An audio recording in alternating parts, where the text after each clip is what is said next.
imagery, or the image that you have of anything in your life, is really like mental behavior. It's like going out and practicing. If you go out and practice with a basketball, shooting free throws over and over again, that's physical practice.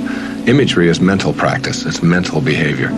When you have an image that you can succeed at something, when you have an image that you can do it rather than that you can't do it, when you get into your car and you have an image that you're going to find a parking place rather than that there'll be no place to park, so you're not looking for no place to park, you will start acting on the image that you have, very much like you will start acting on the practice that you have when you're shooting baskets or when you're hitting a forehand. Or occurred on the 30th of August, 1974, when I went to my father's grave after finding out he had been dead for 10 years.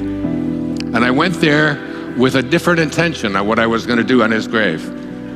I was so filled with rage and anger and hatred toward this man.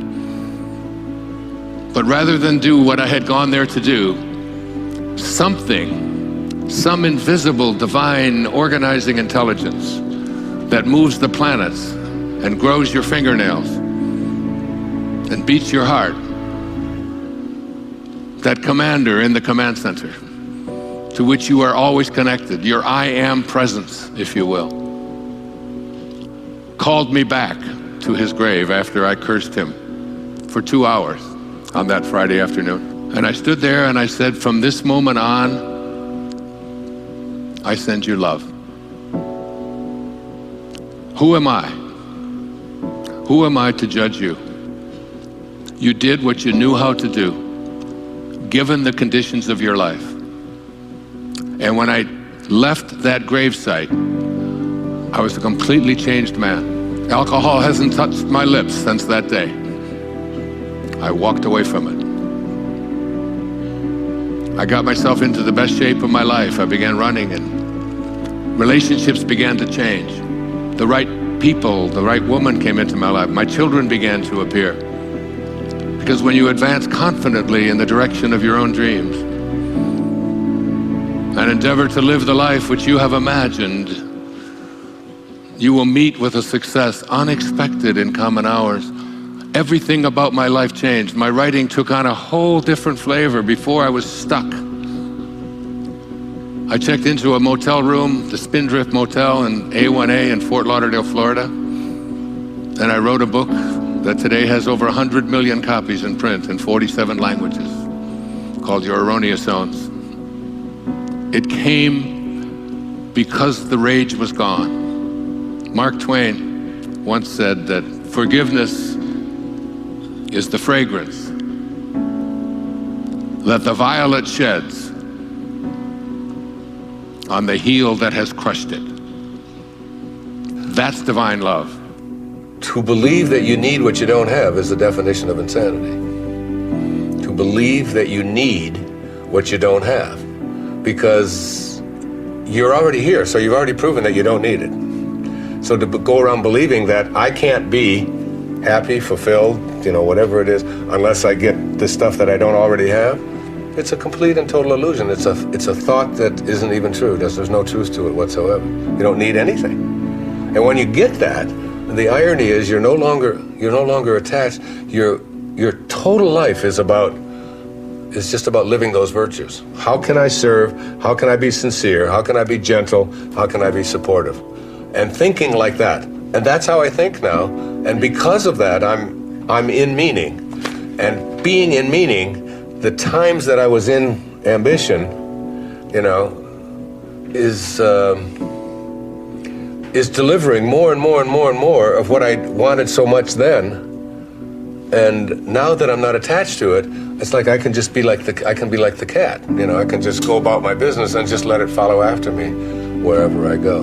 So what I say to people who really want to access the transition from ambition to meaning, if they really want to access it, is to get your thoughts off of yourself. I do it on the radio every Monday. I mean, it's like all my questions, all the questions are about why can't I manifest this? Why can't I have that? This isn't working, and so on. And my response back to them all the time, over and over again, is take what it is that you would really like to attract into your life, whatever it is, whether it's wealth, a job, money, a nice watch, a new car, whatever it is, and want it more for somebody else than you want it for yourself. Just want it more. Just think about that and think about how much joy it would give you to be able to put your attention on that. And just keep your thoughts on that. You know, take your thoughts off of yourself and start living the 4 virtues. Start being sincere, start being supportive, you know, start having this reverence for their life and so on. And just shift off of what's in it for me, you know, and how much am I going to get, and why isn't it here fast enough, and why is theirs shinier than mine, and you know, and so on. Off of that, and begin to project that, and do that. I don't care whether you're a school teacher. I don't care if you're a dental hygienist or if you're a carpenter, or you know, whatever it is out there that you are doing. If you can take your attention, if you want the door to open, to meaning, then the only way that door is going to open is if you understand that you have to leave your attachment to this grossly world of the material things and what's in it for me and how much am I getting, and shift your energy, your thoughts onto how may I. And when I got an hour and a half before the show to start, I got one of these attacks again in the neck, and I was just like, you know, how am I going to get through this thing and so on. And I said a prayer. My wife was there, 2 of my girls were there, we were in the room, I had my arms around them, and I said, if I'm supposed to endure this pain, you know, for whatever reason that I don't even understand yet, I'm willing to do it. But could I please just have the next couple of hours so that I could at least get through this experience?